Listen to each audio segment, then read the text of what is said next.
Hi everybody and welcome to today's video.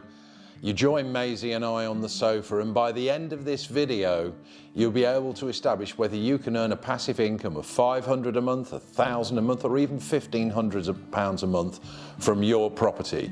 So let's find out, shall we? The rising cost of living, inflation, increasing energy costs is putting pressure on all us Brits, and therefore we need to find ways of bringing in a little extra. And what was interesting about this was that we decided to commission a survey amongst British homeowners to find out exactly what sort of spaces and possibilities there may be in their homes. And these are some of the results. Now, 58% of Brits say that they have space in their home that could be used for storage and that they have immediate access to. What this means is they could be renting this space out to neighbours or to people in the immediate vicinity to store their personal property and possessions. And there are already websites like Stashby and Access Storage which arrange these via a website, and you could be earning a passive income just from letting out your loft or your understairs or indeed any other area in your property. And this could bring in £500 a month. Oh, and by the way, while I'm talking, if you like this video, please click like and subscribe. We love subscribers. We'd love to get up over 500 subscribers this month if we can. During the course of the survey, we didn't just ask people about what was going on inside their house, but we asked them about outside their house. And 15% of Britons have a driveway space or an outbuilding, a garage, a shed that they could be letting out to people. And here's where you can really let your imagination go. You could be advertising this on a Facebook group, on Gumtree, or any other community site. Because if you think about it, even with a driveway, you could rent it out as a car parking space. And there are some websites like Just Park where you can register your car parking space and then you get occasional rentals off it. But you could be renting it to somebody for caravan or boat storage. Your tool shed or your garage could be used by people to store their furniture before they move. It could be used by a local tradesperson to store materials or equipment in.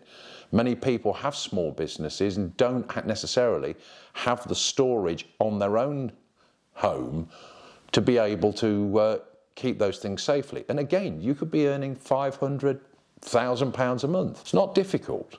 Just got to get out there, use your imagination and offer the space. But what's really interesting is that 36% of Brits say they have excess space inside their home. Some of us aren't very comfortable with the idea of sharing a house with a stranger, but renting a room in your home to a lodger could bring in £1,000, £1,500 a month in some parts of the country. And provided you're careful about who you let into your home and you do your due diligence, then you could be earning this. Now, of course, ultimately, we don't want you to do anything that compromises your personal safety, but it may be worth thinking about. There are many people at the moment who are working in the city and go home at weekends. And if you are living in the city and you have a spare room, this is perhaps exactly the kind of professional guest that you would welcome into your home. They go to the office, they come home at night, they go out for dinner, they come home. They're not there on a permanent basis. They're not looking for a long-term let. They're just looking for a pied-à-terre while they are in the cities. You could also consider renting out a room or offering accommodation in your home to somebody who is not going to threaten you. For example, you could become a dog sitting service. You could offer luxury pet accommodation. If you're a pet owner or a pet lover, there are many people who go away on holiday and have to put their beloved dogs in kennels. Kennels aren't the same as staying in a home. So again, maybe you could set up a pet hotel or a boutique pet sitting service for those people who want their dogs to be looked after, either during the working day or over a more extended period. And if you're already at home, then maybe the company might appeal to you. So there are a few ideas, and we've kind of come to the end of this video.